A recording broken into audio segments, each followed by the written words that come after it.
इसलिए मैंने अपनी शक्ति को 2 भागों में विभाजित किया है। परंतु क्या है ना वासुदेव, मुझे संदेह है कि आपकी ये सेना मेरा आदेश नहीं मानेगी। अवश्य मानेगी।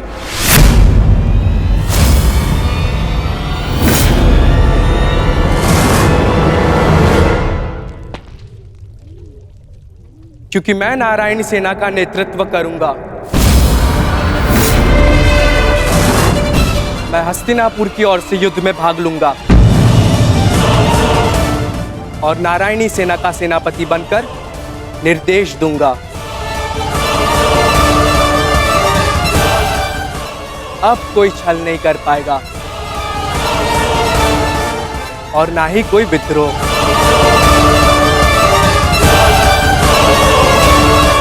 अब तो आपके मन में कोई संदेह नहीं है ना स्वसुर श्री? अब कोई संदेह नहीं।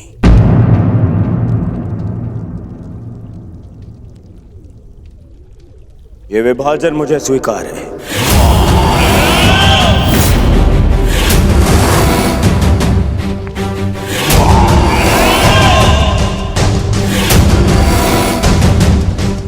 हस्तिनापुर नारायणी सेना की प्रतीक्षा करेगा। अब मुझे आज्ञा दीजिए, बहुत कार्य शेष है, तैयारियां करनी है। विनम्रता से।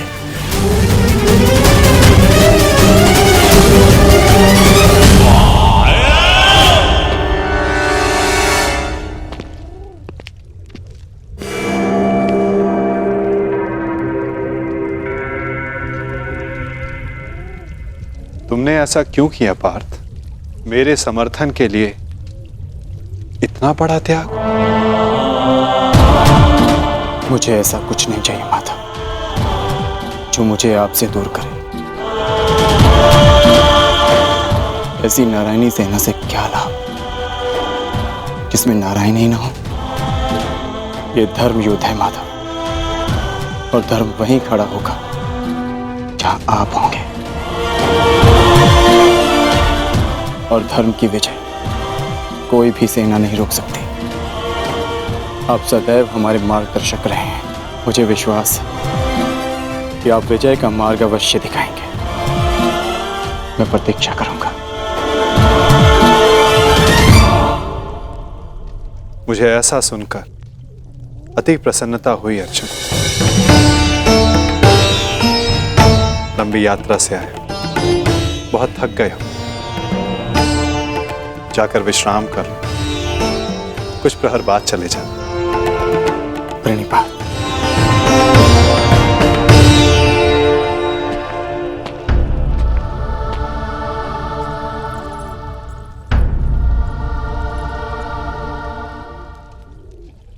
मुझे क्षमा कर दीजिए पिताश्री।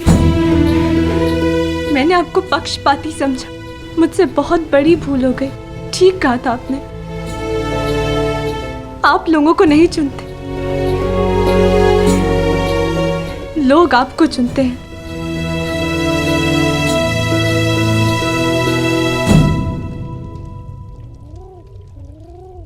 हमारा भविष्य हमारे चुनावों का ही परिणाम होता है पुत्री। जीवन में किस मोड़ पर हम क्या निर्णय चुनते हैं, उससे सिद्ध होता है कि हमें हमारा लक्ष्य मिलेगा या नहीं। परंतु क्या होगा पिताश्री? मैं ऐसा क्या करूं जिससे मेरे पति और मेरे पिता सुरक्षित रहे?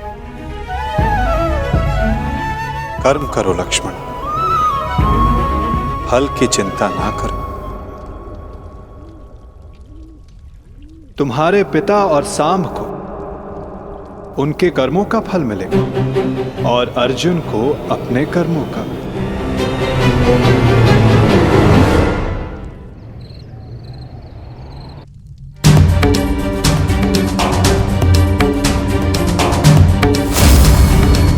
मैं भी इस युद्ध में सम्मिलित होना चाहता हूं। मैं अपना निर्णय ले चुका हूं और अपना पक्ष भी चुन चुका हूं। जिस ओर मेरा मित्र सांब होगा।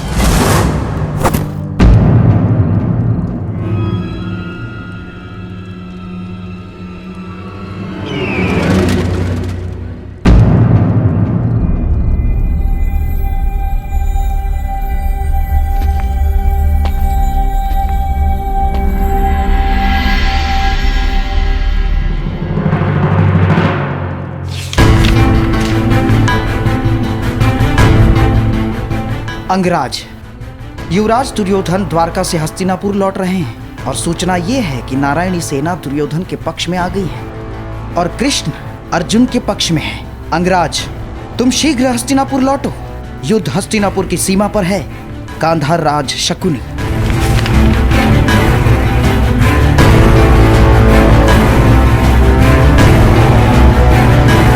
ये तुमने कैसी मूर्खता कर दी मित्र, कैसी मूर्खता कर दी तुमने।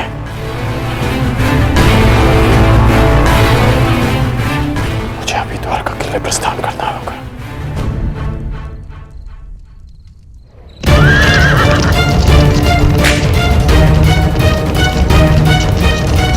पिताश्री, ये अचानक कहां जा रहे हैं?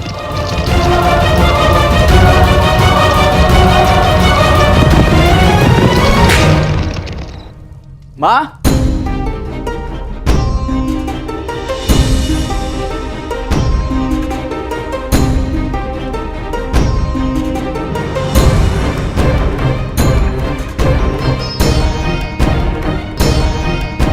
एक बार पुनः अपने कर्तव्य के लिए अपने परिवार को छोड़कर जा रहे हैं पिताश्री।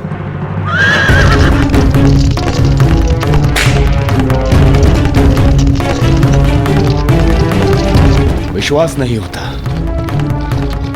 अर्जुन इतना बड़ा मूर्ख है। इतनी सरलता से मुझे नारायणी सेना दे दी। हाँ?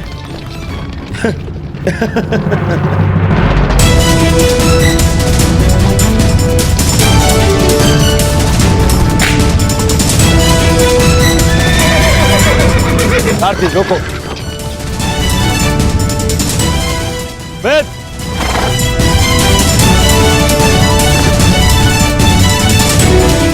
अच्छा हुआ तो मुझे यही मिल गए। मैं सोच ही रहा था कि सबसे पहले ये शुभ समाचार मैं तुम्हें ही दूं। जानते हो मैंने क्या किया है? यही मैं जानना चाहता हूँ कि यह तुमने क्यों किया है। प्रतीत होता है कि तुम्हें सूचना पहले ही मिल गई है, परंतु तुम दुखी क्यों? तुम्हें तो प्रसन्न होना चाहिए। मुझे नारायणी सेना मिली। नारायण के बिना तुम्हें नारायणी सेना मिल गई है। मैंने तुमसे कहा था कि तुम्हें अर्जुन से पूर्व द्वारका पहुंचना है। तुम अर्जुन से पूर्व द्वारका क्यों नहीं पहुंचे मित्र? अरे तुम्हें मिथ्या बोध हुआ है। मित्र, अर्जुन से पूर्व द्वारका पहुंचा था। क्या? तो फिर ऐसा क्यों हुआ? अरे क्या हुआ मित्र? कुछ अनुचित नहीं हुआ है, सब हमारे हित में हुआ। हम दोनों को बराबर का अवसर मिला था, कृष्ण या नारायणी सेना चुनने का। उस मूर्ख ने नारायणी सेना छोड़कर कृष्ण को चुना और मैंने भी उसकी मूर्खता के लिए उसे रोका नहीं। और क्यों रोकता? हा? पहले अवसर उसे मिला, जबकि पहले मैं पहुंचा था। और तुमने वासुदेव को नहीं चुना। ये क्या किया तुमने? तुमने वासुदेव को क्यों नहीं चुना मित्र?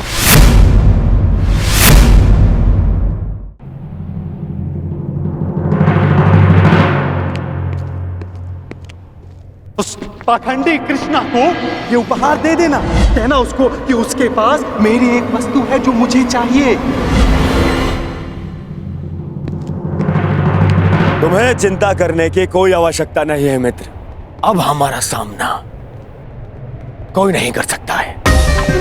हमारे पास संसार की सबसे बड़ी और सबसे ताकतवर सेना है, नारायणी सेना, जो आज तक कभी पराजित नहीं हुई। और तुम्हें लगता है कि मैंने कृष्ण को ना चुनकर कुछ अनुचित किया है? वो कृष्ण जो इस युद्ध में शस्त्र भी नहीं उठाएगा। मित्र,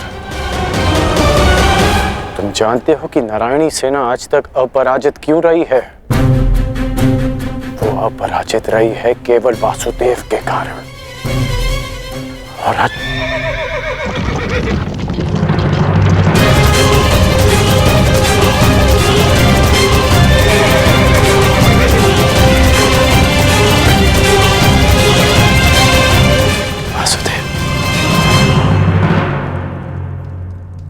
मैं नारायणी सेना का नेतृत्व करूंगा। मैं हस्तिनापुर की ओर से युद्ध में भाग लूंगा। अब ना ही कोई छल कर पाएगा और ना ही कोई विद्रोह।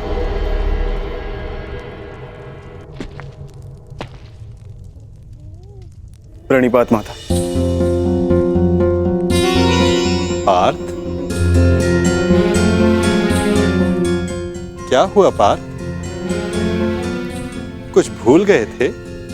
हाँ माता, मैं आपको बताना भूल गया था कि द्वारका पहुंचने में मुझे विलंब हुआ था, क्योंकि मार्ग में मेरा एक विचित्र घटना से सामना हुआ। तुम्हारे कहने का तात्पर्य यह है कि तुम्हारा सामना किसी विचित्र मनुष्य से हुआ, है ना पार्थ?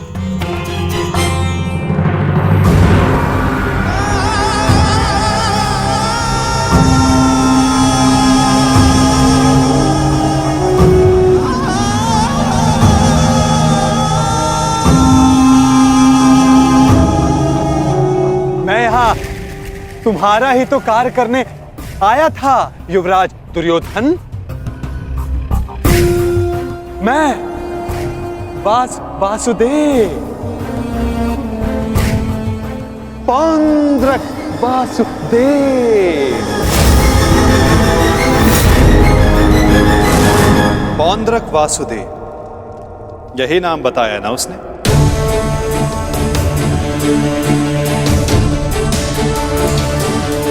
जिसने मेरी भांति वेशभूषा भी धारण कर रखी थी, है ना?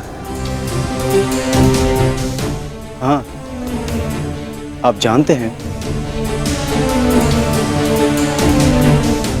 मैं भी कैसा प्रश्न पूछ रहा हूं, भला आपसे क्या छिपा है? परंतु मेरी समझ में यह नहीं आता कि वो पाखंडी आपके रूप में प्रस्तुत होकर सबको भ्रमित कर रहा है और आप शांति की आशा में कभी कभी शांत बैठना भी पड़ता है पार्थ।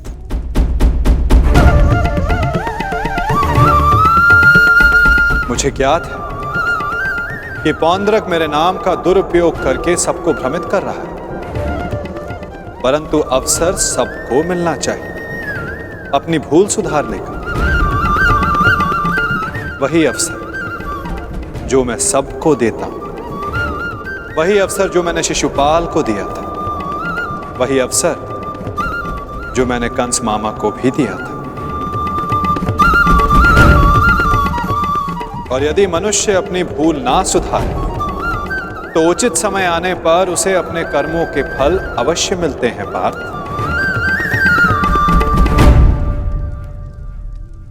अब तुम मुझे पौंड्रक का संदेश सौंप सकते हो पार्थ।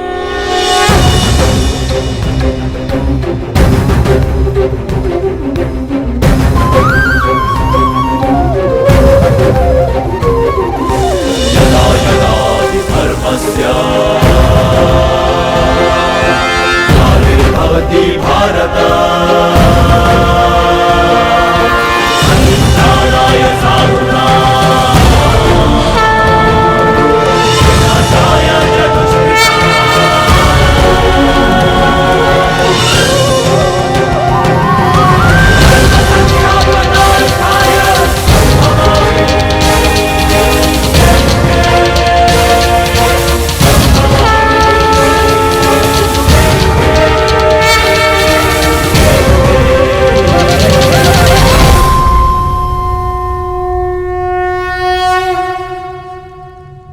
ये क्या था माधव?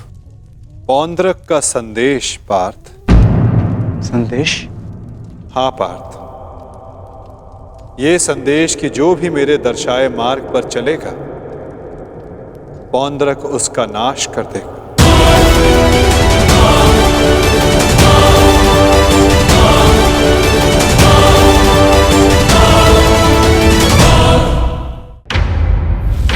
ये वासुदेव नहीं है। कौन है ये मित्र? हमारे मित्र का मित्र है ये पौंड्रक, पौंड्रक वासुदेव। इन्हीं की सहायता से मैं अर्जुन से पूर्व द्वारका पहुंचा और नारायणी सेना को अपने पक्ष में कर पाया। इसका श्रेय मामा श्री की तीव्र बुद्धि को जाता है मित्र। उन्हीं ने पौंड्रिक को संदेश भेजा कि वो अर्जुन के मार्ग में बाधा उत्पन्न करे। इन्होंने अर्जुन को रोका और उसी कारणवश मैं अर्जुन से पूर्व द्वारका पहुंच पाया। अर्जुन को मार्ग से भटकाने का पूरा प्रबंध कर दिया है मैंने। तो तुमने फिर से छल किया। छल? छल मैंने नहीं, उन्होंने किया। युधिष्ठिर के स्थान पर अर्जुन को भेजकर मैंने तो केवल उन्हें उत्तर दिया है। मित्र, उन्होंने जो किया उसे छोड़ो, परंतु तुम्हें अवसर मिलने पर भी तुमने वासुदेव के स्थान पर नारायणी सेना को चुना। इसे मूर्खता कहते हैं। मूर्खतापूर्ण बातें तो तुम कर रहे हो अंगराज। वासुदेव तो दुर्योधन के ही पक्ष में है। मैं हूं वास्तविक वासुदेव। पौंड्रक वासुदेव दुर्योधन के ही पक्ष में है। मुझे तुम पर दया आती है अंगराज, दया आती है तुम पर कि मुझे समक्ष पाकर भी तुम उस छलिए कृष्ण की माया में उलझे हुए हो। समझ ही नहीं आता कि ऐसी क्या माया डाली उस छलिए कृष्ण ने कि तुम सत्य देखने को प्रस्तुत ही नहीं हो। पौंड्रक, पौंड्रक वासुदेव है मेरा नाम। पूरा नाम तो लेना सीखो अंगराज। खेद है मुझे, खेद है कि तुम एक मनुष्य की पहचान करने में असमर्थ हो। तुम अपने युद्ध के लिए अपनी सेना में एक पाखंडी को चुनना चाहते हो। उस पाखंडी कृष्ण को चुनना चाहते हो तुम। अरे ऐसा क्या है उस छलिए पाखंडी कृष्ण में जो तुम सब सारे लोग उसकी ओर खींचे जा रहे हो? क्या समस्त संसार में केवल एक ही मायावी रह गया है? हाँ?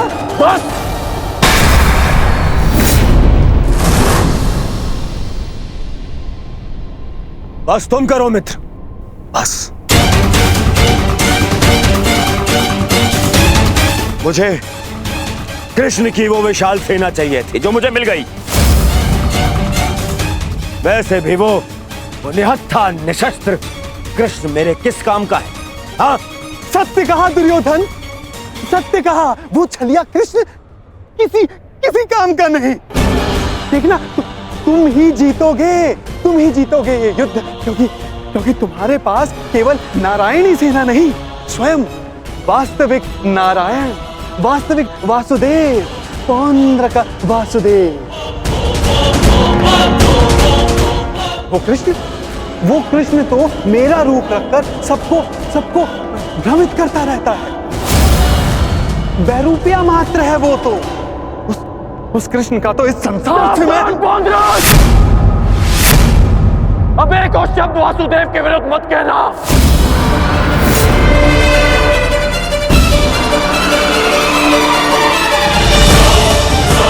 वो कृष्ण तो मेरा रूप रखकर सबको भ्रमित करता रहता है। बैरूपिया मात्र है वो तो। उस कृष्ण का तो इस संसार से मैं अब एक और शब्द वासुदेव के विरुद्ध मत कहना, अन्यथा क्या अंगराज? हाँ? मार डालोगे मुझे?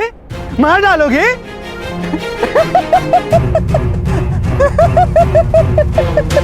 दुर्योधन, तनिक देखो तुम्हारी सेना का ये वीर कहीं वास्तविकता में उस छलिए का गुप्तचर तो नहीं है? छलिए और बहरूपिये तो तुम हो पौंड्रक। कुछ ही क्षणों में तुम्हारी वास्तविकता मेरे समक्ष आ गई है। तुम मेरी चिंता करनी छोड़ो, केवल अपनी चिंता करो। तुम केवल एक बड़बोले ढोंगी हो जो वासुदेव होने का स्वांग रचा कर बैठे हो। मौन रहो दुस्साहसी, मौन।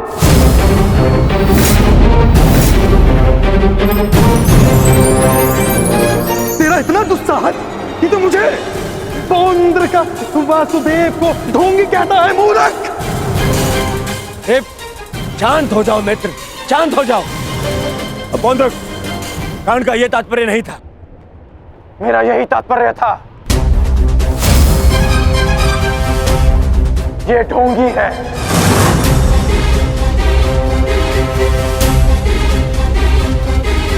यदि तुम वास्तव में वासुदेव हो तो मुझे निशस्त्र करके दिखाओ। मैं तुम्हें चुनौती देता हूं। पौंद्रक वासुदेव को चुनौती?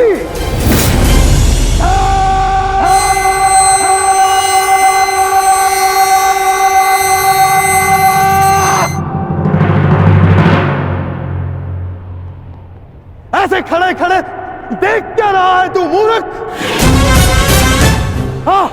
हाँ, मेरे साथ युद्ध कर।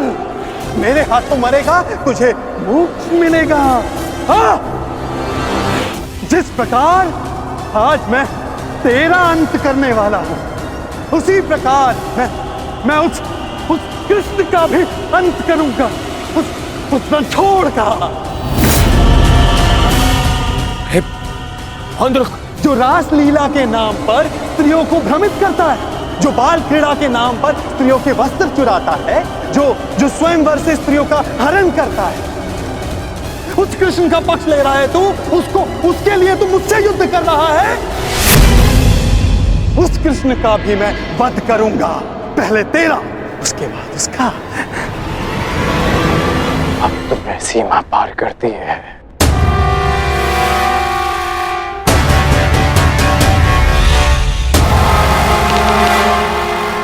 नहीं मित्र, नहीं मित्र, आज इस पौंद्रक का अंतिम दिवस है।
अगला प्रहार तुम्हारे सीने को चीर देगा पौंद्रक। क्षमा मांगो।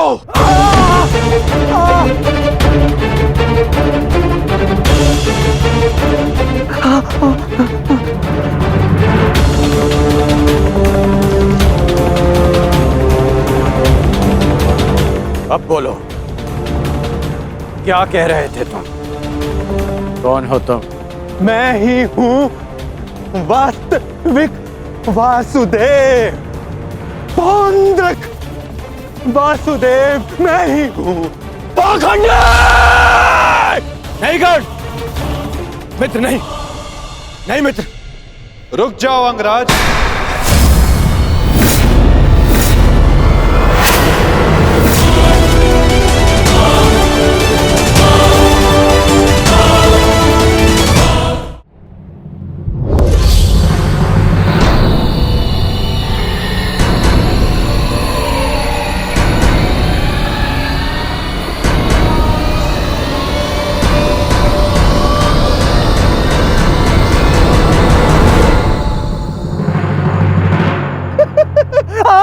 आ गया तू, चलिए आ गया।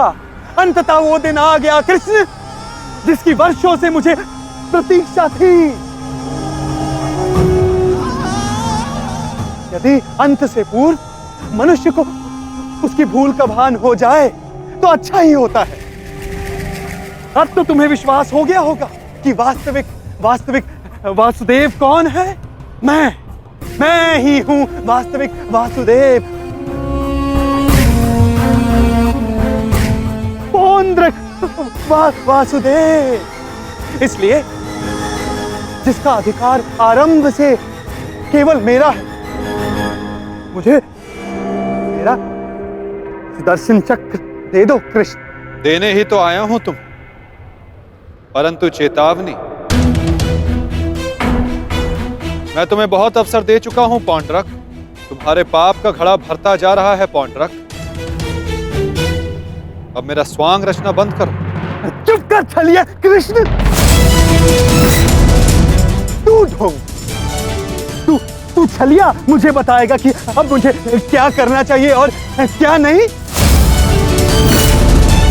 जो तुझे देव मानते हैं ना, वो सब दृष्टिहीन है और बुद्धिहीन भी। परंतु मैं नहीं हूं। अपने सहयोगियों को धैर्य की महिमा समझाओ दुर्योधन।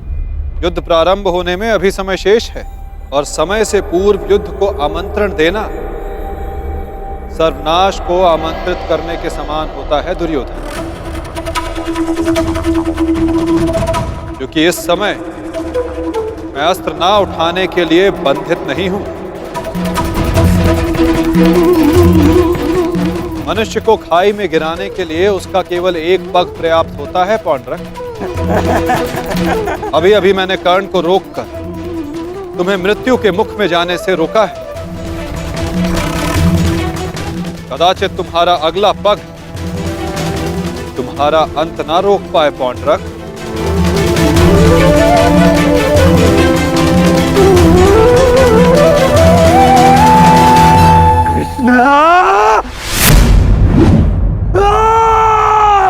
बंद कर ये भाषण छलिए।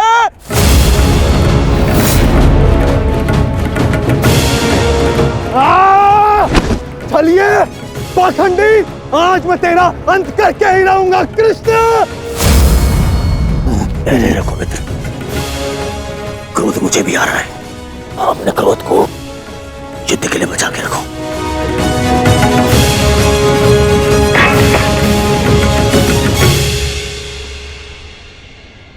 ठीक कहा वासुदेव, युद्ध होगा, परंतु उचित समय पर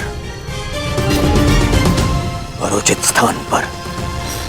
उस महायुद्ध के प्रथम दिवस पर मैं आपको उत्तर अवश्य दूंगा।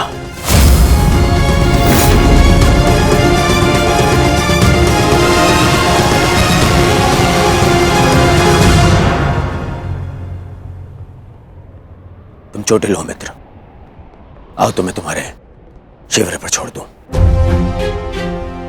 आओ।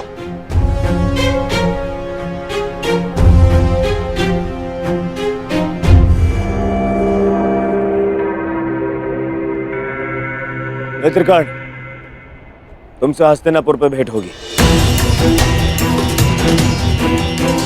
आशा है तब तक तुम अपने इस भ्रम से निकल जाओगे और तब तुम समझोगे कि मेरा चुनाव उचित था। आशा तो मुझे थी मित्र कि तुम अपने भ्रम से निकलकर वास्तविक शक्ति को पहचानोगे, परंतु अब कोई लाभ नहीं। जो हानि तुमने स्वयं को और हम सबको पहुंचानी थी, वो तुम पहुंचा चुके हो। चल मोटे, आजा। कृष्ण, मैं अपना सुदर्शन चक्र तुझसे लेकर रहूंगा, जिस पर आरंभ से केवल मेरा अधिकार था, है और रहेगा।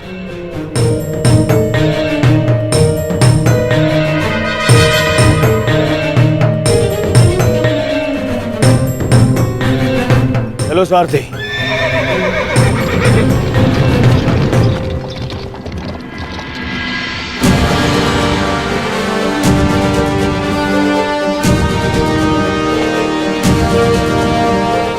प्रणिपात वासुदेव,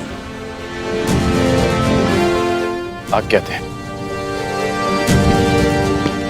इतनी भी क्या शीघ्रता मित्र?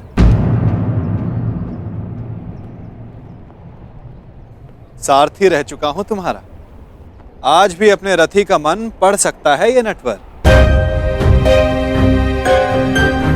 समझता हूं कि तुम व्यथित हो। क्या अपने मन की बात अपने सारथी से नहीं कहोगे तुम?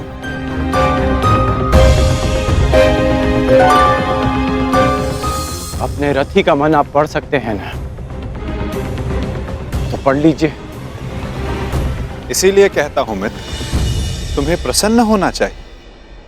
दुर्योधन ने उचित चुनाव किया, उसे शक्ति चाहिए थी, उसे मिल गई। नारायणी सेना अब उसके आदेश के अधीन होगी। नारायणी सेना में नारायण ही ना हो तो वो कैसी नारायणी सेना केशव?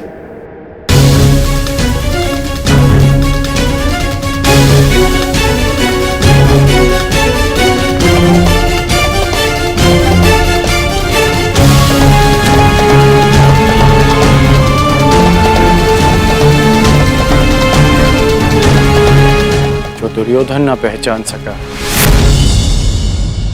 वो आप जानते हैं, और उसे मैं भी देख सकता हूं। जिस क्षण उसने आपको त्याग कर सेना को चुना, उसी क्षण उसने विजयश्री थाल में सजाकर पांडवों को भेंट कर दी।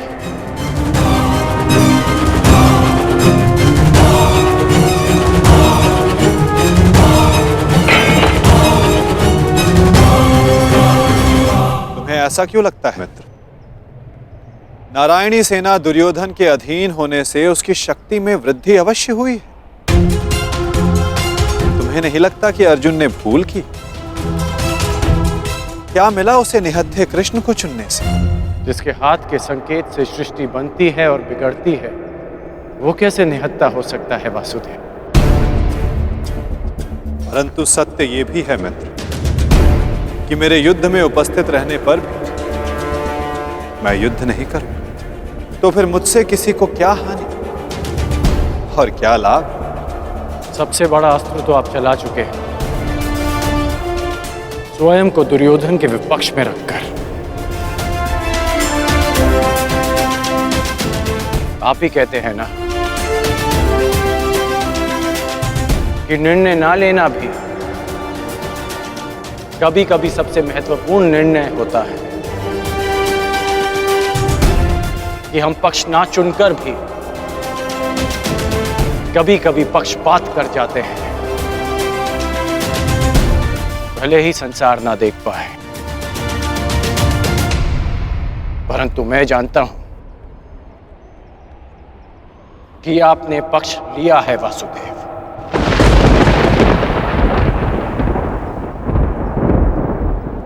नहीं मित्र, मैं किसी का पक्ष नहीं लेता, ना किसी को चुनता हूं। लोग मुझे चुनते हैं या छोड़ते हैं। मानता हूं कि आपने किसी को नहीं चुना, परंतु आपने दुर्योधन को बाध्य किया कि वो आपको ना चुने।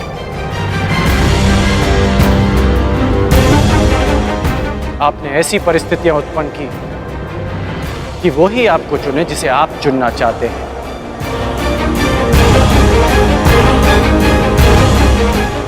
क्या ये एक प्रकार का पक्षपात नहीं वासुदेव? तुम्हारी यही प्रवृत्ति मुझे भाती है मित्र, और तुम्हें सबसे भिन्न बनाती है। तुम बुद्धिमान हो और स्पष्टवादी भी।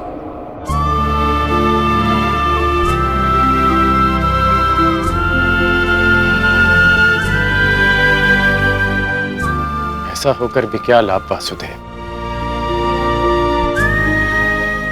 जब मैं आपका साथ ना पा सका।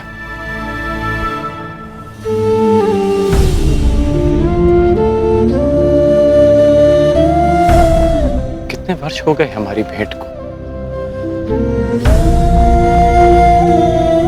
जब से हम मिले हैं हमारे पक्ष सदा भिन्न थे, परंतु हमारी सोच एक थी वासुदेव। फिर आपने ऐसा क्यों किया? मैंने ऐसा क्या किया मित्र?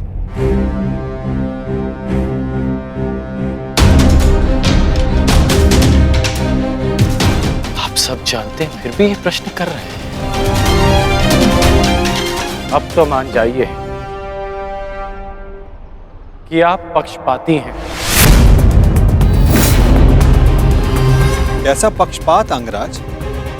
विराट नगर में मैंने कौरवों और पांडवों को समान अवसर दिए कि द्वारका आकर मुझसे पहले जो समर्थन की मांग करेगा मैं उसी का समर्थन करूंगा। विराट नगर में जब आपने वचन दिया वहां सब उपस्थित थे, परंतु द्वारका में जो घटित हुआ वो केवल दुर्योधन और अर्जुन ही जानते हैं। दुर्योधन को केवल आपने भ्रम दिया और शक्ति दी अर्जुन को।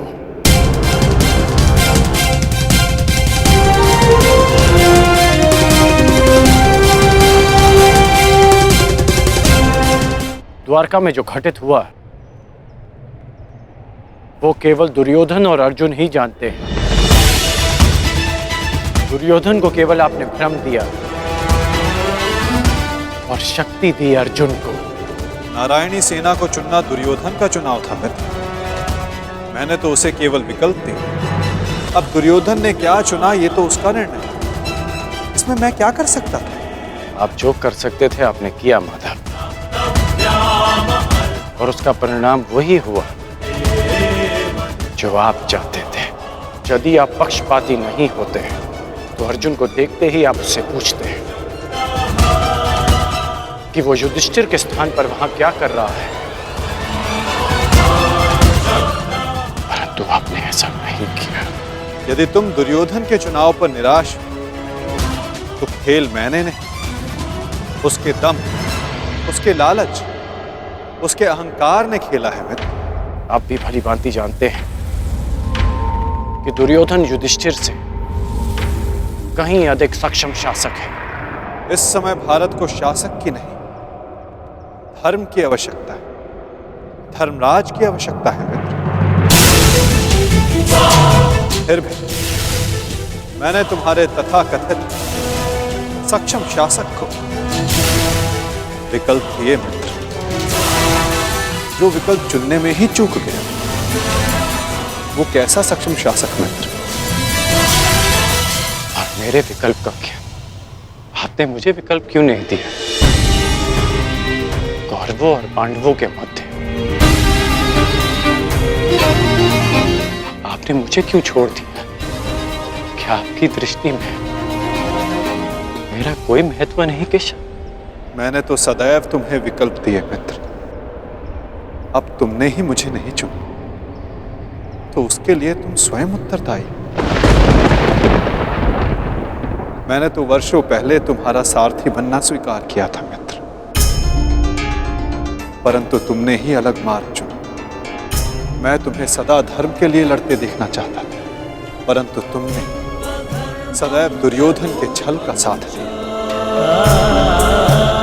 परंतु अब भी कुछ नहीं बिगड़ा, तुम्हारे लिए अब भी अवसर शेष है मित्र। तुम मनुष्य श्रेष्ठ हो, परंतु अनुचित स्थान पर। उचित स्थान का चुनाव करो मित्र। ये विकल्प नहीं है माधव, और यदि आप इसी को विकल्प कहते हैं तो आप ऐसा विकल्प मुझे अनेक बार दे चुके हैं, और मैंने सदा आपसे कहा कि ऐसा संभव नहीं है। मुझे इस बात का खेद रहेगा कि आप मेरे साथ नहीं होंगे, परंतु ये खेद मैं अपने मित्र को नहीं होने दूंगा, जिस मित्र ने मुझ पर विश्वास किया। आप अपना धर्म निभाइए और मैं अपना ऋण चुकाऊंगा वासुदेव।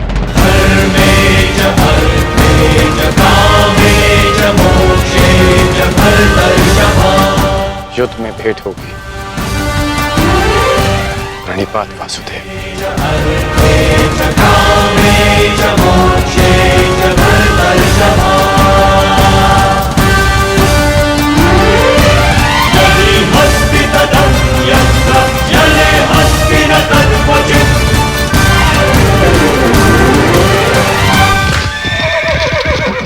नहीं मित्र, युद्ध से पूर्व हमारी भेंट होगी, और मैं तुम्हें एक और अवसर दूंगा। तुम्हें आभास कराऊंगा कि जितना सम्मान तुम्हें चाहिए उससे कहीं अधिक सम्मान के योग्य हो तुम। अगली भेंट में तुम्हारी वास्तविकता से भेंट करवाऊंगा मित्र। तुम्हें ज्ञात होगा कि तुम वास्तव में कौन हो। आशा है कि उस दिन तुम उचित विकल्प चुनोगे मित्र।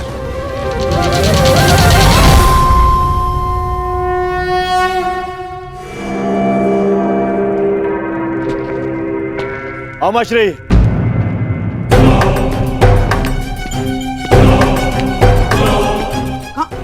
कहाँ थे तुम? मैं कब से तुम्हारी प्रतीक्षा कर रहा हूँ। बताओ क्या हुआ द्वारका में? और उस छलिए के रहते तुमने नारायणी सेना को कैसे अध्ययन किया आपने? हैं? अब बैठिए तो बैठिए। अरे अमश्री, आज तक आप अपनी चालों से मुझे आश्चर्य में डालते थे, परंतु आज मैंने इतनी बड़ी वजह से आपको और सबको आश्चर्य में डाल दिया।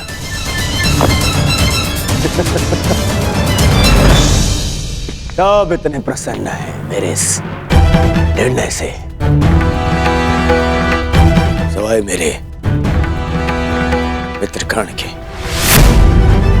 समझ में नहीं आता उसे अभी भी ऐसा क्यों लगता है कि मुझे सेना को छोड़ के उसने हत्या कृष्ण को चुनना चाहिए था।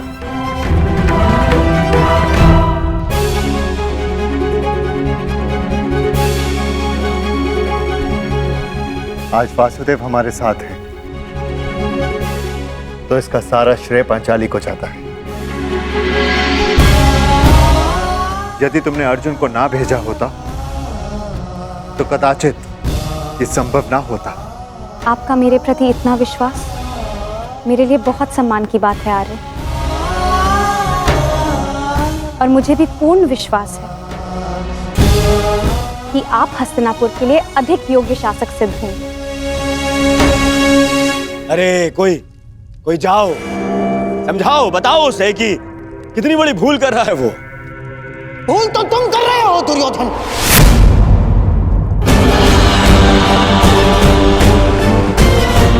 आज पहली बार मैं कर्ण से सहमत हूं। तुम्हें नारायणी सेना के स्थान पर कृष्ण को ही चुनना था। ये क्या कर लिया तुमने? अरे मैंने क्या किया मामाश्री? उस कृष्ण ने वहां वचन दिया कि वो युद्ध में अस्त्र नहीं उठाएगा, तो फिर मैं नारायणी सेना को छोड़कर उसने हत्या कृष्ण को चुनकर क्या कर लेता? अब हमारे विरुद्ध पूरी नारायणी सेना होगी जो हर प्रकार की व्यू रचना में निपुण है। हमें अपने सैनिकों को श्रेष्ठ प्रशिक्षण देना होगा। तब तक माधव हमारे साथ है नकुल। हमें किसी बात की चिंता करने की कोई आवश्यकता नहीं। यदि आज वो हमारे पक्ष में होता तो पांडवों के लिए नहीं, आज वो हमारे लिए रणनीति बनाता, हमारे लिए। उसका वास्तविक अस्त्र तो उसकी नीति ही है। वो कृष्ण कोई साधारण मनुष्य नहीं है ना। अरे महामायावी है वो, महामायावी। वो समय को अपने मुताबिक चलाना जानता है, और इतना ही नहीं, वो अपने पक्ष के अनुसार परिस्थितियां भी बदल देता है। समझ गए? इसीलिए हम आरंभ से चाहते थे कि पांडवों से कैसे अलग कर दिया जाए उस छलिए को, परंतु तुमने इतना बड़ा अवसर गवा दिया। क्या किया ये है? क्या कर दिया ये तुमने? अरे समझ में नहीं आता है मुझे, क्यों सब उस कृष्ण से इतना भयभीत हैं? क्यों? कुछ नहीं बिगाड़ पाएगा वो। अब तो उसकी सेना भी मेरे अधीन है। कुछ नहीं बिगाड़ पाएगा वो। देखो दुर्योधन, अब इस बात पर वाद विवाद करके समय व्यर्थ करने से कोई लाभ नहीं। जो हानि होनी थी वो तो हो चुकी। अब इस हानि की भरपाई करने का समय आ गया है। उचित कहा आर्य। अब चाहे जो हो जाए, कौरवों की पराजय निश्चित है, क्योंकि ये धर्म युद्ध है। विजय धर्म की ही होगी, और वासुदेव के हमारे पक्ष में आने के साथ साथ न्याय और धर्म भी हमारे पक्ष में है। विजय हमारी होगी। न्यायानाम अधिकाराणाम ये महाभारत भारत का नव निर्माण करेगा।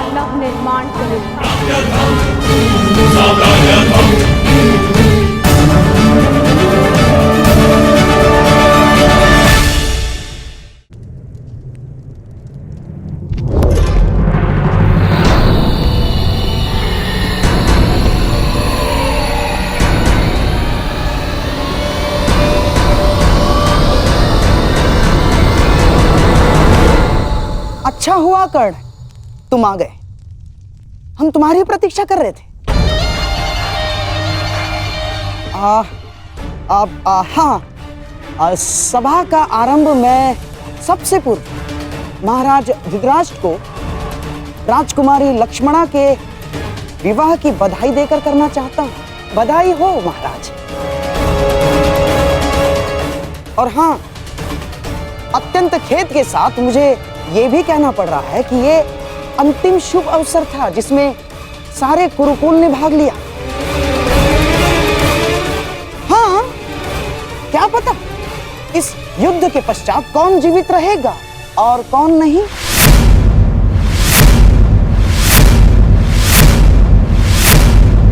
स्पष्ट रूप से कहिए गंधार राज, आपका तात्पर्य क्या है? अब से पूर्व तो आपने इस प्रकार के विचार कभी प्रकट नहीं किए, और अब जब दुर्योधन ने कृष्ण को ना चुनकर नारायणी सेना को चुना है, तो अब इस प्रकार के विचार क्यों? आपका प्रश्न उचित है महामहिम, परंतु यदि मैं अपनी भूल स्वीकार भी करता हूं तो क्या वो भूल मैं सुधार सकता हूं? कर्ण, तुम्हारा इस विषय में क्या कहना है? मेरा मानना है कि हमें वार्तालाप में समय व्यर्थ नहीं करना चाहिए। हमें अपनी सेना को प्रशिक्षण देकर उन्हें और शक्तिशाली बनाना होगा। अपनी सेना में अधिक से अधिक महान योद्धाओं को एकत्रित करना होगा। मेरा एक और मानना है कि हमें युद्ध के लिए तत्पर रहना चाहिए।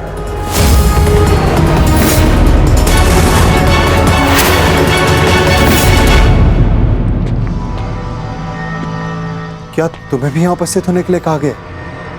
हाँ भ्राताश्री, मुझे प्रहरी ने निद्रा से उठाकर संदेश दिया कि हमें शीघ्र ही यहाँ उपस्थित होना है। परंतु क्यों और किसके आदेश पे? ये आदेश मैंने दिया है।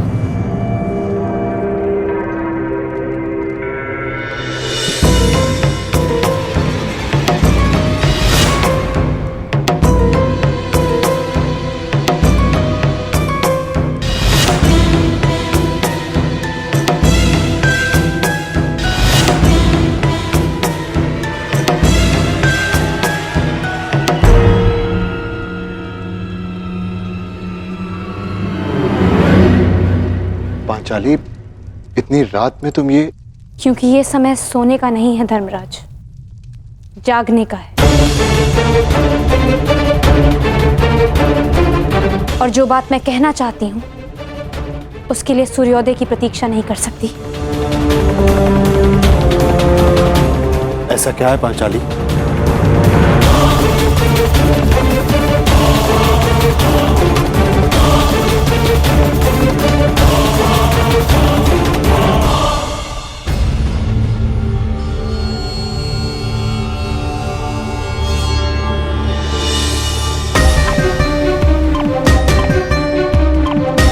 पांचाली, ये तिथि कैसी?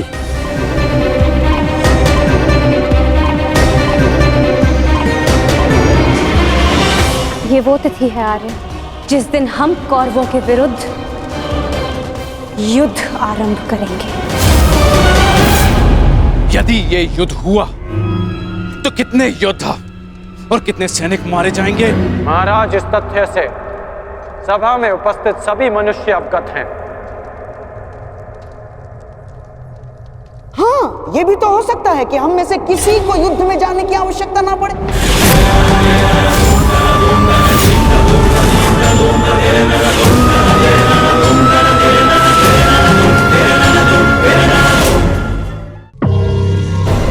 महामहिम, जैसे पुराणों में मैंने पढ़ा है कि स्वयं भगवान भी अपने शत्रुओं को एक अंतिम अवसर देते हैं, तो क्या हम अपने शत्रु को अंतिम अवसर नहीं दे सकते? दे सकते हैं ना महामहिम? गांधार राज, युद्ध होना निश्चित है और होकर ही रहेगा। और इसकी उल्टी गिनती प्रारंभ हो चुकी है।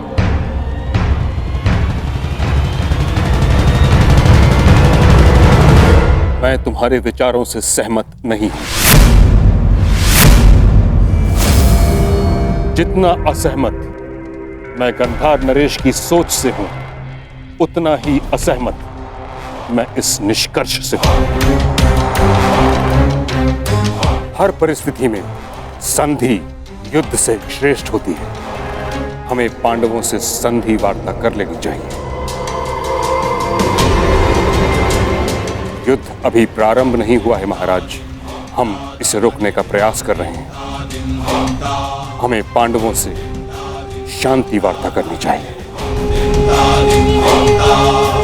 मैं जानता हूं कि आप भी ये युद्ध रोकना चाहते हैं। हम भी नहीं चाहते कि ये युद्ध हो। हमारा प्रयास है कि हस्तिनापुर के मस्तक पर इस महाविनाशी युद्ध का कलंक न लगे। ठीक है ताक्षरी, यदि यह हस्तिनापुर के भविष्य का प्रश्न है तो हम अपने दूत को पांडवों के समक्ष भेजने की आज्ञा देते हैं। हमें उन तक संदेश देना है कि हस्तिनापुर भी इस युद्ध के विरुद्ध है। और युद्ध के अंतिम दिन मैं अपने अपमान का प्रतिशोध लूंगी।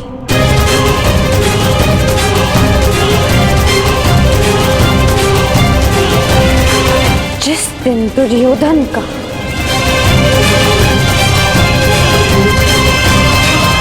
अंत होगा।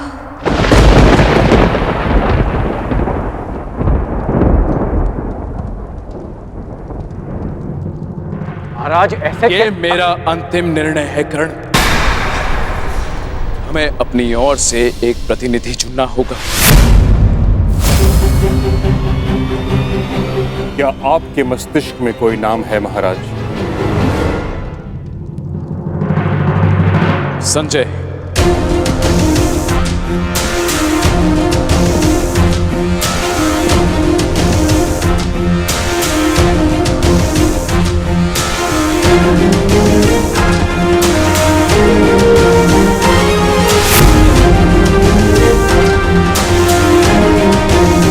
प्रणिपात महाराज।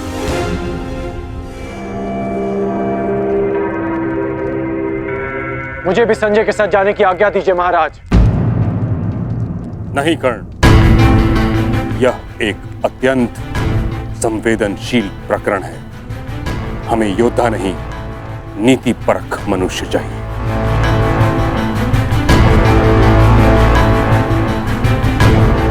विदुर, तुम संजय के साथ जाओगे।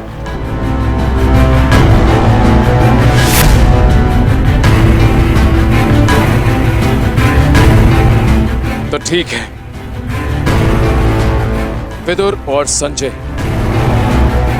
दोनों हस्तिनापुर की ओर से शांति प्रस्ताव लेकर जाएंगे।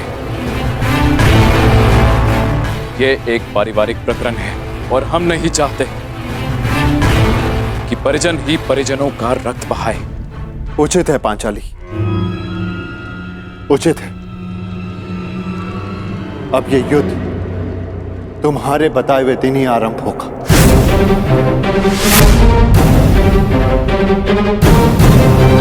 और इसका संदेश हम कौरवों तक पहुंचा देंगे।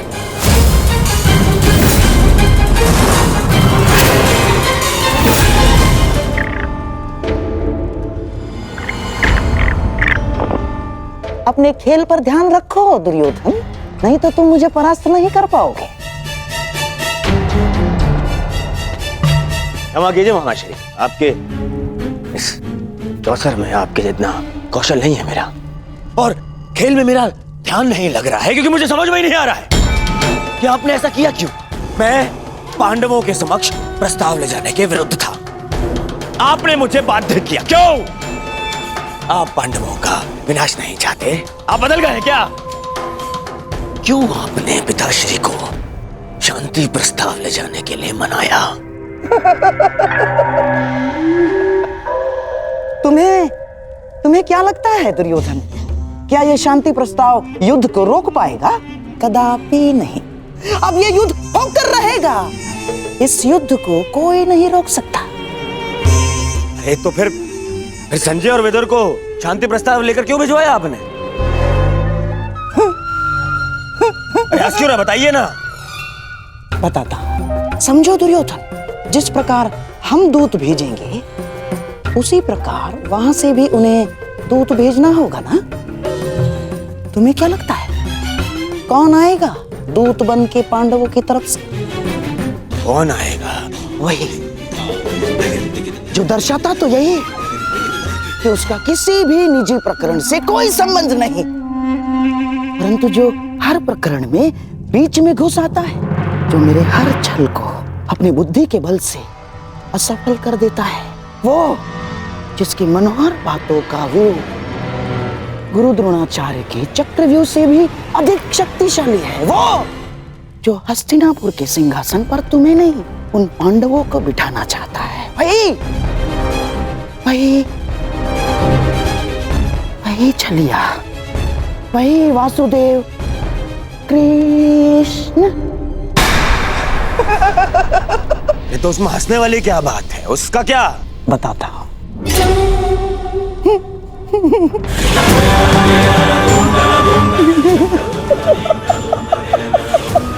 चलिए।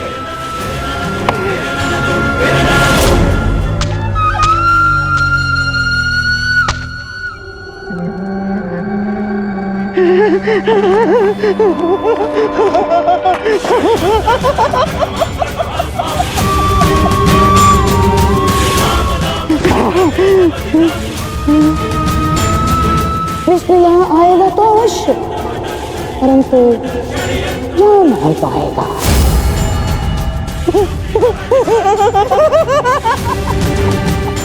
जा नहीं पाएगा।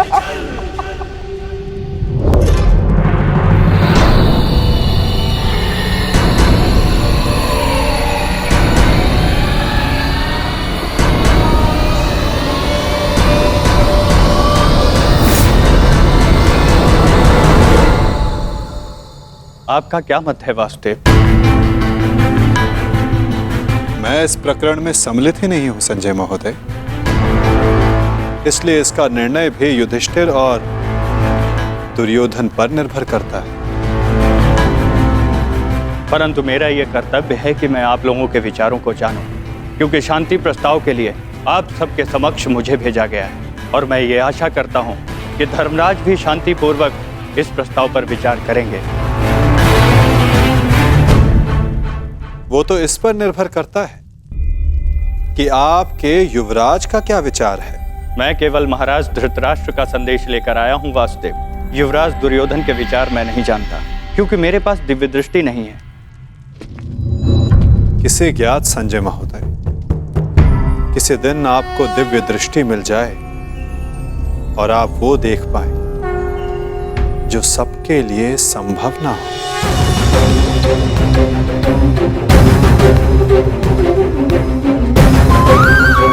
धर्मराज, आपके समक्ष हस्तिनापुर से शांति प्रस्ताव आया है। क्या विचार है आपका?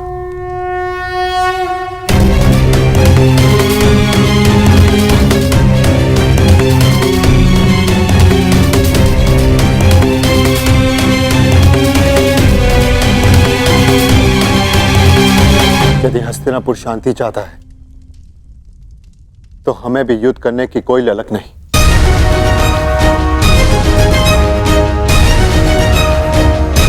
जब पितामह ने पहल की तो उनके निर्णय का मैं सम्मान करूंगा, परंतु ये युद्ध केवल मेरा नहीं, मेरे अनुजों का भी है और पांचाली का भी, इसलिए उनका मत जानना भी अत्यंत आवश्यक है। हमें ज्ञात है कि अवश्य ही तुम सबके हित की सोचोगे युधिष्ठिर, इसलिए हम सबको सबसे अधिक आशा तुमसे ही है। मुझे विश्वास है प्रतिकार और प्रतिघात के स्थान पर तुम शांति को महत्व दो। जहां तक शेष पांडवों का प्रश्न है, मुझे विश्वास है कि ये सब तुम्हारे निर्णय का सम्मान करें।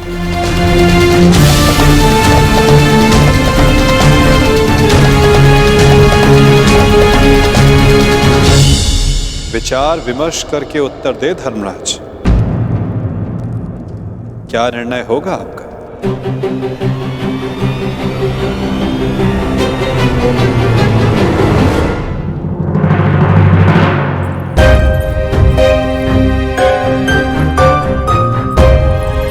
वृषसेन, अरे लक्ष्मणा, कैसी हो? मैं ठीक हूँ, परंतु तुम्हें यहाँ देख के आश्चर्य हुआ। तुम यहाँ कैसे? वो मैं शाम से मिलने आया था। हाँ, परंतु कुमार शाम से पहले मैं तुमसे मिलना चाहती थी। परंतु क्यों? क्योंकि अब केवल तुम ही अपने मित्र को इतनी बड़ी भूल करने से रोक सकते हो। सांब युद्ध में न केवल अपने पिता के विरुद्ध खड़े हो रहे हैं, अपितु वो स्वयं हस्तिनापुर की ओर से नारायणी सेना का नेतृत्व कर रहे हैं। परंतु अभी भी कुछ नहीं बिगड़ा है वृषसेन। सांब तुम्हारा मित्र है, उसे समझाओ, वो तुम्हारी बात कभी नहीं टालेगा। क्षमा चाहता हूं लक्ष्मण। देखो, मैंने सदैव मित्र बनकर तुम्हारी सहायता की है, तुम्हारा पक्ष लिया है, परंतु आज मैं शाम का पक्ष लूंगा। वृषसेन? हाँ लक्ष्मण, मैं बहुत पहले ही निर्णय ले चुका हूं कि शाम जिस भी पक्ष में होगा, मैं सदैव उसी का साथ दूंगा।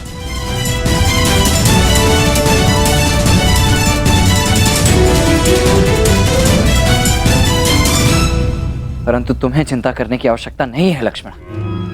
मेरे जीते जी शाम को कुछ नहीं होगा, विश्वास करो मेरा। पक्ष जो भी हो, हानि तो मेरे परिवार को पहुंच रही है ना वृषसेन। तुम ही बताओ मुझे, प्रभु से मैं किस पक्ष के लिए प्रार्थना करूं? दोनों ही पक्षों में मेरा ही परिवार लड़ रहा है। मैं क्या करूं वृषसेन? तुम्हारे इस प्रश्न का उत्तर मेरे पास नहीं है लक्ष्मण। मैं तो ये भी नहीं कह सकता कि मैं तुम्हारी इस असमंजस से भरी परिस्थिति को समझ सकता हूँ। तुम इस युद्ध में भाग क्यों ले रहे हो वृषसेन? तुम्हारा तो पांडवों से कोई संबंध नहीं है, तो तुम अपने पिता के साथ इस युद्ध में क्यों भाग ले रहे हो? केवल इसीलिए लक्ष्मणा, क्योंकि सांब कौरवों के पक्ष में, और इससे अधिक मेरे लिए कुछ महत्वपूर्ण नहीं। ऋषिसेन, मैं भान है तुम कितनी बड़ी भूल कर रहे हो। नहीं भान है तुम्हें, यदि भान होता तो इस युद्ध में भाग लेने के बजाय उसे रोकने का प्रयत्न कर रहे होते तुम। मैं तुम्हारे समक्ष बहुत सी उम्मीदें लेकर आई थी ऋषिसेन, परंतु प्रतीत होता है कि मेरी भूल थी। अपना ख्याल रखना ऋषिसेन।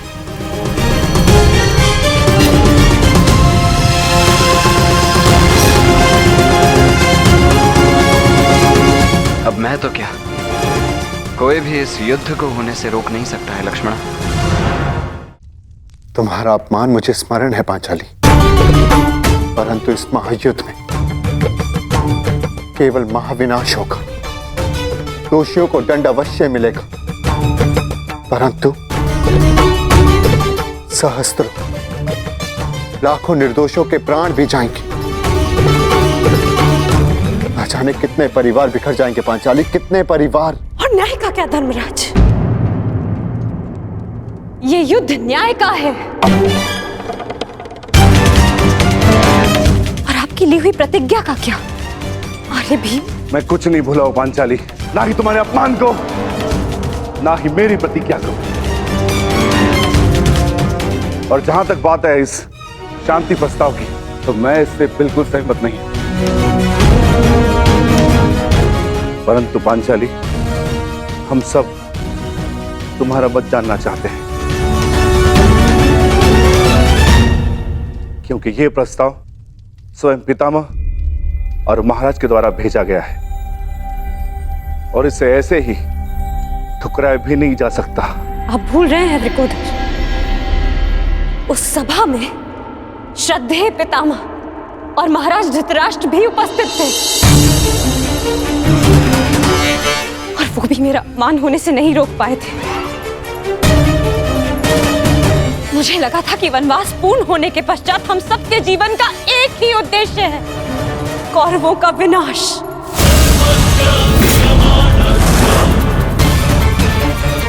परंतु अब मुझे ऐसा प्रतीत होता है कि आप सबके लिए केवल प्रस्ताव ही महत्वपूर्ण है।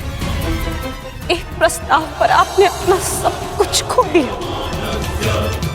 और आज एक दूसरे प्रस्ताव में आप सब कुछ भुला दिया जो हमने खोया था।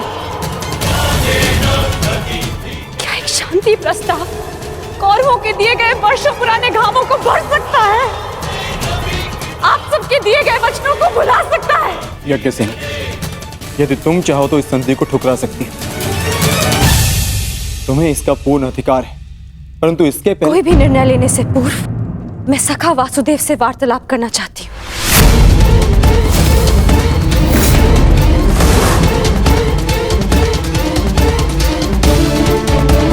क्या हुआ?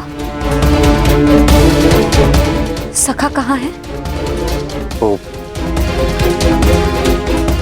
हस्तिनापुर के लिए प्रस्थान कर रहे हैं। परंतु क्यों? परंतु क्यों? पांडवों की ओर से शांति दूत बनकर।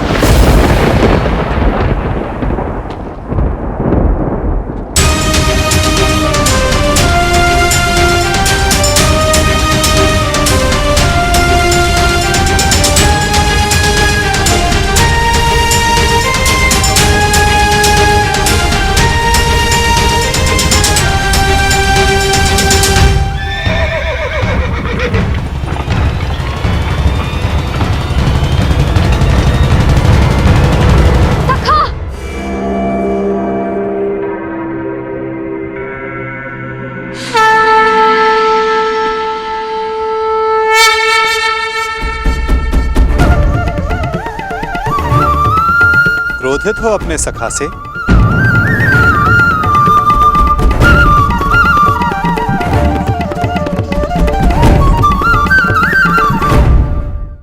क्रोधित हो अपने सखा से?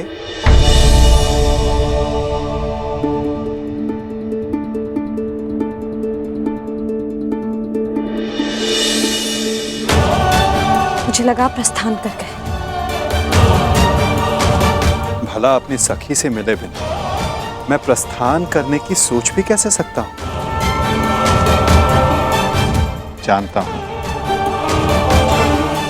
तुम्हारे मन में बहुत प्रश्न तुम्हें व्याकुल कर रहे हैं। जो कुछ भी तुम्हारे हृदय में है कह सकती हो। मैं वचन देता हूं तुम्हारे हर प्रश्न का उत्तर देगा ये सखा। ठीक है, तो बताइए कहां जा रहे थे आप? हस्तिनापुर, पांडवों के शांति दूत बनकर? अपनी सखी का अपमान भूल गए आप सखा? अपमान करने वालों के समक्ष संधि का प्रस्ताव लेकर जा रहे हैं आप? मुझे आपसे ये आशा नहीं थी सखा। आप उन दोषियों से गले मिलने को तत्पर हो गए जिन्होंने मेरे... क्या यही आपका न्याय है सखा कि आप मेरा मत जाने बिना ही जा रहे थे?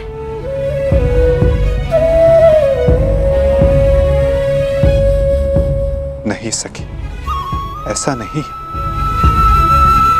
मैं भली भांति जानता हूं कि तुम्हारा मत क्या है और मैं तुम्हें वचन देता हूं कि तुम्हारा मत और मंतव्य दोनों ही पूर्ण होगा सखी। और इसीलिए मैं हस्तिनापुर जा रहा हूं। जो कह रहे हैं मुझे समझ नहीं आ रहा है सखा। मैं शांति दूत बनकर इसलिए जा रहा हूं सखी क्योंकि पहले संदेश हस्तिनापुर से आया है, परंतु अभी शांति प्रस्ताव स्वीकार नहीं हुआ है। मैं इसलिए जा रहा हूं ताकि कोई ये ना कह सके कि शांति प्रस्ताव होते हुए भी पांडवों ने आक्रमण किया, या फिर शांति प्रस्ताव का उत्तर नहीं दिया। मैं आपके इस उत्तर से संतुष्ट नहीं हो सका।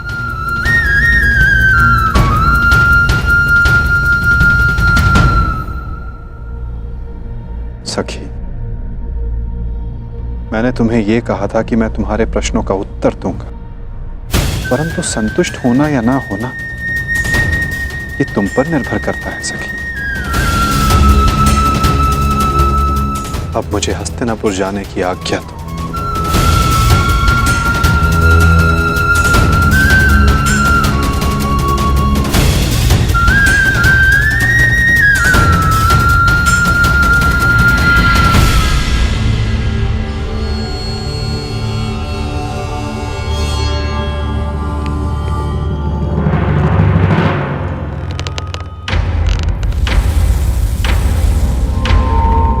कहाँ थे पुत्र?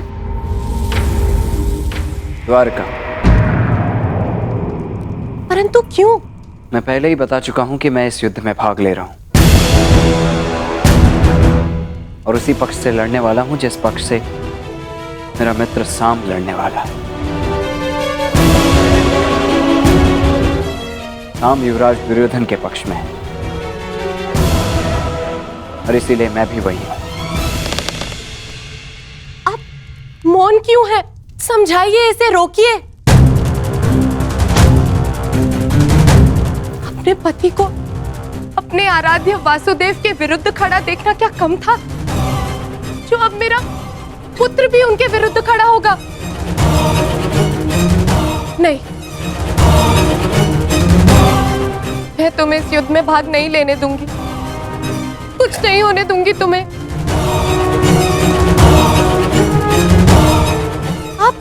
इसे रोकिए, समझाइए। श्री कृष्ण के विरुद्ध युद्ध में खड़े होने का अर्थ है केवल सर्वनाश, और ये अपने पिता की आज्ञा के विरुद्ध जाकर इस युद्ध में भाग नहीं ले सकता है।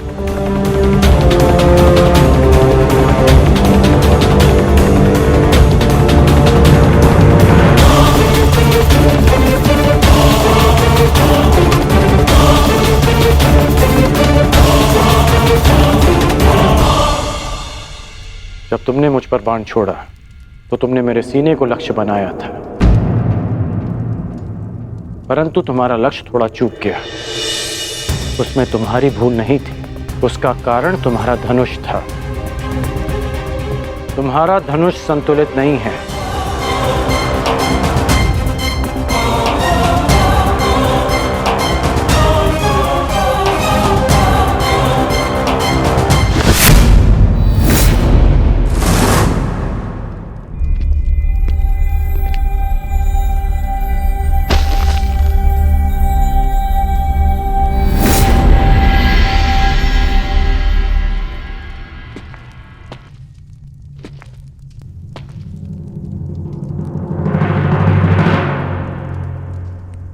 ये बिल्कुल संतुलित धनुष है, इसे मैंने अपने हाथों से बनाया है, जो तुम्हें इसी का प्रयोग करना है।